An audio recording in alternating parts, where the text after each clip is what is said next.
মাছের টক বানানোর জন্য কড়াইতে অল্প পরিমাণ সরষের তেল নিয়ে নিলাম, মিশিয়ে দিচ্ছি 5 ফোড়ন, কাঁচা লঙ্কা, কেটে রাখা কাঁচা আমের টুকরো একটু ভালো করে ভেজে নিলাম। তারপরে মিশিয়ে দিচ্ছি পরিমাণ মতো নুন, হলুদের গুঁড়ো, আবারও একটু ভালো করে মিশিয়ে নেওয়ার পর দিয়ে দিচ্ছি সাদা সরষের বাটা 2 চামচ পরিমাণ। সবগুলো ভালো করে মিশিয়ে নেওয়ার পর অল্প পরিমাণ জল দিয়ে আমটাকে সেদ্ধ হতে দিলাম। আমটা সেদ্ধ হয়ে গেলে পরিমাণ মতন জল দিয়ে দিচ্ছি।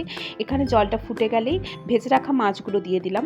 ভেজে রাখা মাছগুলো দিয়ে দেওয়ার পরও আবারও জলটাকে ভালো করে ফোটাতে হবে। ঝোলটা ভালো করে ফুটে গেলেই নামিয়ে নেব। গরম ভাতের সাথে এই মাছের টক দারুণ লাগে খেতে।